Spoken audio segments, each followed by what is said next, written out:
wabarakatuh. Kami mahasiswa Universitas Komarudin Muda Badarudin Baru, Fakultas Kesehatan, Prodi S1 Keperawatan, semester 3, kelompok 4. Di sini kami akan memenuhi tugas patut kita, yakni membuat video tentang membantu proses persalinan, registrasi kesehatan pada bayi terlahir, pertolongan persalinan plasenta, dan yang terakhir hitung nilai gambar.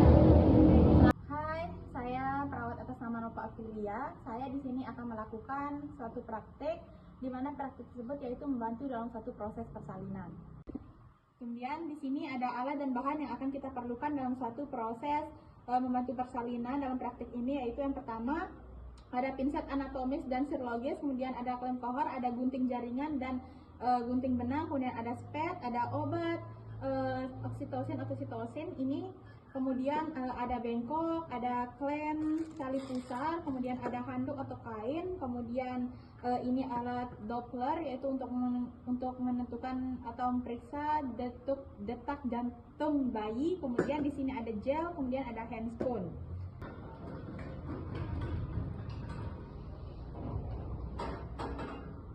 Selamat siang Ibu, saya perawat atas nama Nova Aprilia. Di sini saya akan membantu proses persalinan Ibu. Sebelum itu saya mohon izin pada Ibu, apakah Ibu bersedia saya bantu dalam proses persalinan? Bersedia. Baik Bu, kalau begitu kita mulai nih Bu.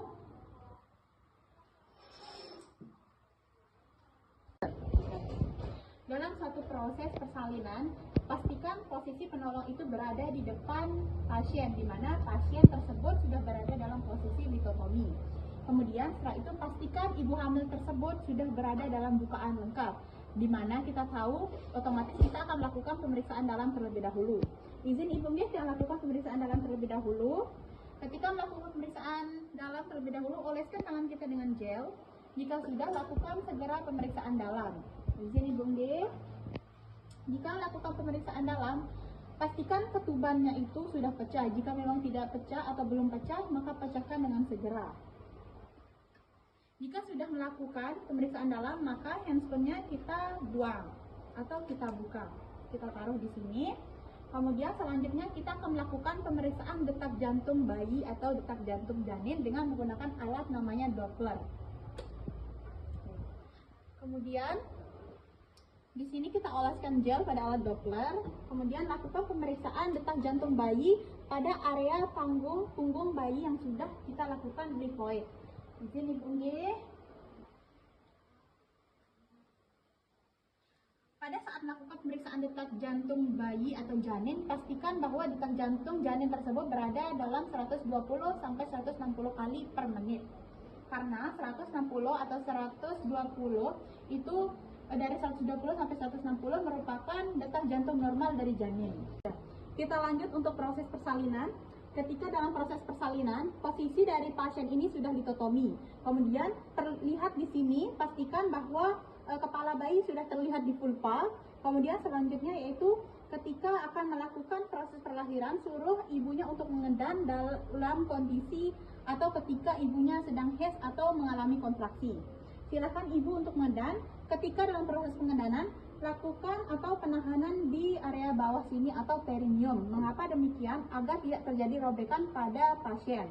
Kemudian posisi tangan kiri kita ini berada di atas untuk menghindari terjadinya suatu ekstensi pada kepala bayi, atau tidak untuk menghindari terjadinya robekan pada vulva ibunya. Kemudian silakan ibu untuk mengendam di sini sudah. Kemudian jika sudah terjadi penahanan di sini, pastikan bahwa bayi ini keluar secara perlahan. Ya ibu, ya silahkan kita tahan area di sini. Ya ibu, perlahan.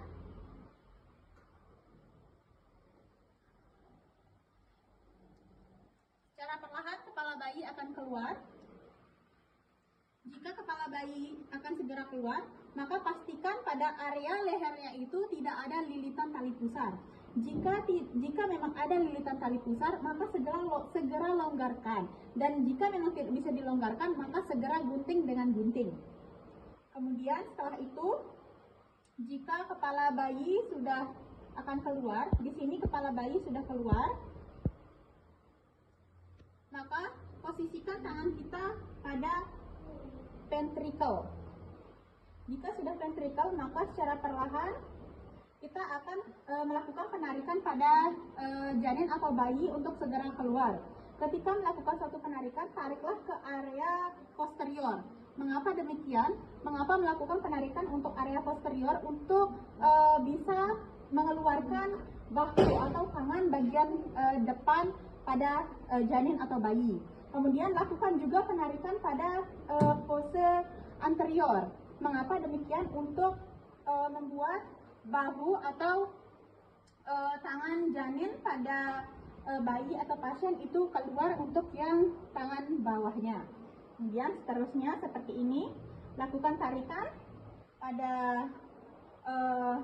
pasien atau pada janin ini agar pasien bisa dengan cepat mengeluarkan bayinya. Lakukan tarikan ke area posterior untuk bisa membuat bahu dari bayi atau tangan dari bayi keluar. Kemudian jika sudah, lakukan juga penarikan pada area anterior untuk bisa mengeluarkan bayi atau bahu bayi bagian bawahnya. Jika sudah seperti itu, letakkan tangan kita seperti susun sanggar susun seperti ini. Kemudian setelah itu letakkan bayi di atas perut ibu. Sebelumnya, pakaikan kain pada bayi di atas perut ibu.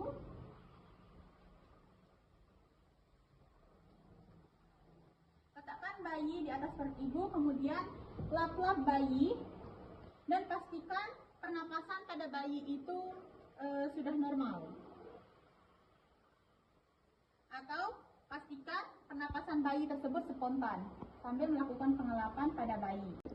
Baik, selanjutnya kita akan melakukan pemotongan tali pusar pada bayi yang sudah keluar. Pastikan pernapasan bayi tersebut sudah spontan, kemudian sudah melakukan pengeringan pada bayi.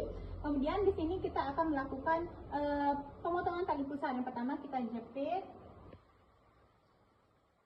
tahan. Kemudian selanjutnya yaitu jika sudah melakukan penahanan, kemudian gunakan jepit.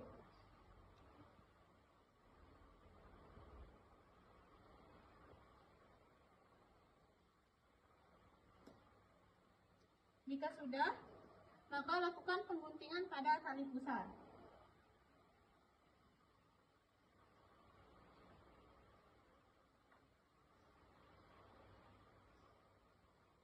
Jika sudah melakukan, maka letakkan bayi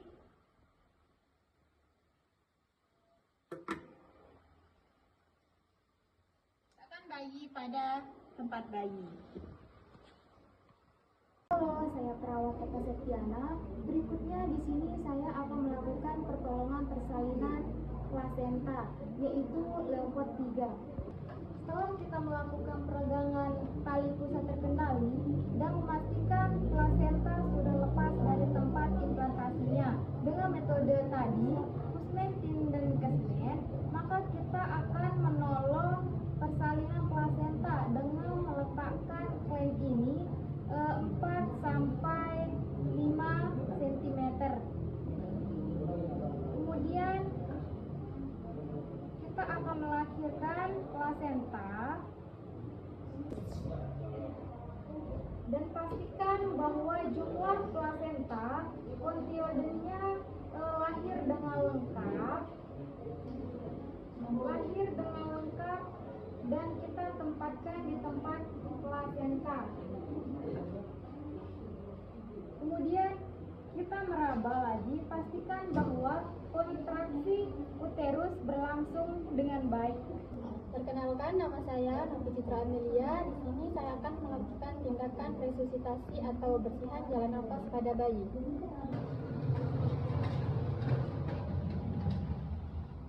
Tutup tirai untuk menjaga privasi pasien. Baik, di sini itu sudah ada alat untuk melakukan tindakan resusitasi, di mana alat-alatnya itu ada sungkup. Sungkup ini untuk mengetahui suhu bayi, terus ada stetoskop. Stetoskop ini untuk mengetahui frekuensi jantung bayi, terus ada delay ini untuk penghisapan lendir, sama bengkok, terus ada kain untuk menghangatkan bayi. Kita akan melakukan penilaian selintas pada bayi. berakhir tidak menangis, tanus ototnya masih tidak aktif atau melemah, air ketuban jernih tidak tercampur mekonium. Bayi ke meja resusitasi, jaga bayi agar tetap hangat dan atur posisi kepala bayi sedikit ekstensi. Nah, setelah kita mengatur bayi sedikit ekstensi, selanjutnya kita melakukan penyesapan lendir menggunakan delay. Kita melakukan penyesapan lendir.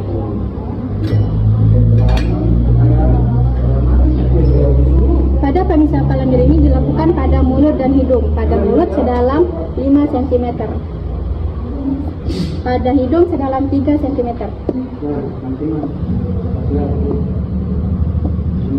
Nah, setelah kita melakukan penyesapan lendir, selanjutnya kita bersihkan bayi atau hangatkan menggunakan kain. Dimulai dari kepala, Ingat 30 menit. badan, sampai kaki, sambil melakukan rasangan taktil. Setelah itu ganti kain dengan panel. Jaga bayi agar tetap hangat dan usahakan dada dan muka tetap terlihat. Nah, selanjutnya kita akan melakukan evaluasi.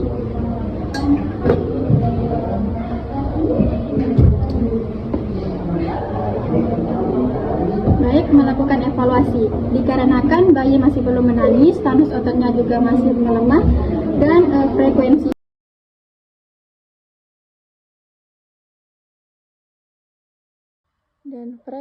jantung 770 kali per menit. Dikarenakan hasil evaluasi bayi masih belum menangis, tanus ototnya juga masih belum aktif, dan frekuensinya juga belum normal. Sekarang kita akan melakukan VTP, yaitu ventilasi tekanan positif. Kita akan melakukan pemasangan sungkup. Pastikan sungkup tidak bocor. Baik, sungkup tidak bocor. Nah, selanjutnya kita pemasangan sungkup dimulai dari dagu, mulut dan hidung usahakan tertutup, dan tangan membentuk tangan C. Nah, setelah itu kita melakukan 2 kali percobaan ventilasi dengan tekanan 30 cm air. 1, 2. Dikarenakan percobaan berhasil, maka selanjutnya kita akan melakukan ventilasi yang sesungguhnya sebanyak 20 kali dengan tekanan 20 cm air dalam waktu 30 detik. 1, 2, 3, 4, 5, 6, 7, 8, 9, 10. 1, 2, 3, 4, 5, 6, 7, 8, 9, 20. Selanjutnya kita melakukan evaluasi. Bayi sudah mulai menangis, tanus ototnya sudah aktif, frekuensi jantung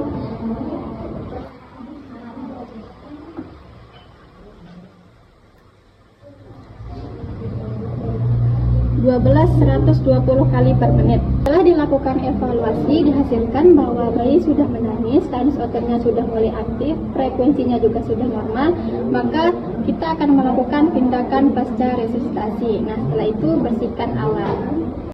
Halo, perkenalkan saya Kristiadi Sanita dari kelompok 4. Kita akan melakukan penilaian dari Apgar Score. Gimana sih caranya? Dan tahu nggak sih teman-teman apa itu Apgar Score? Nggak tahu. Apgar Score itu adalah penilaian yang dilakukan pada bayi yang baru lahir. Ada 5 indikator dari Apgar Score ini. Bisa kita lihat dari tabel tersebut. Tabel ini ya. Di sini ada 5 indikatornya. Yang pertama adalah vaksin atau warna kulit. Kita observasi dari bayi yang baru lahir tersebut. Jika bayi tersebut pucat, maka nilainya adalah 0. Jika badan bayi itu merah atau ekstremitas biru,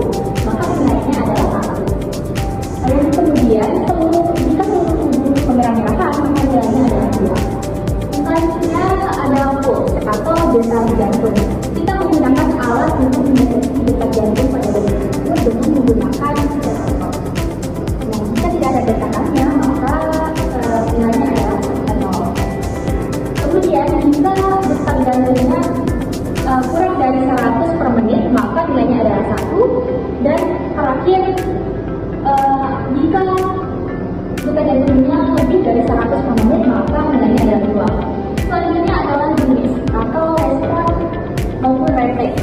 Jika kita megang bayi tersebut tidak ada refleks apapun, maka nilainya adalah 0.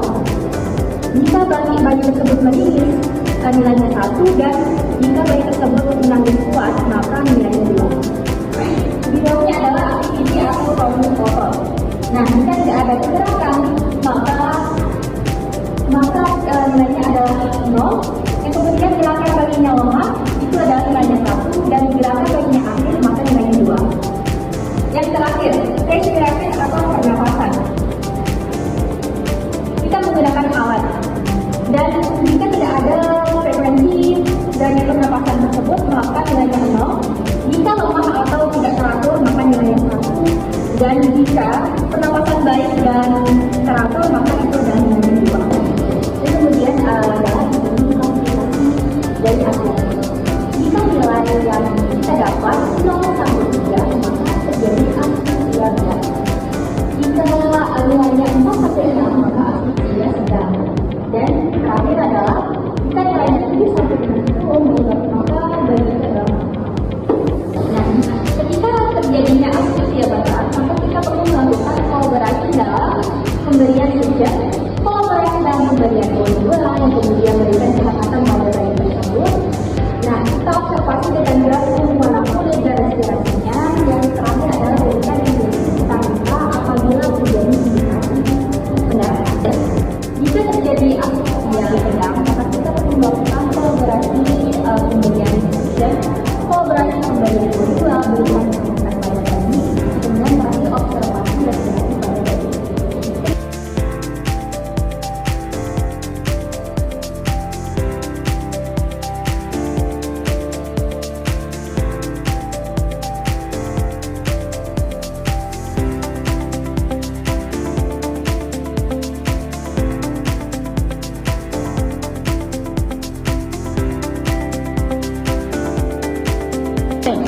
Baik itu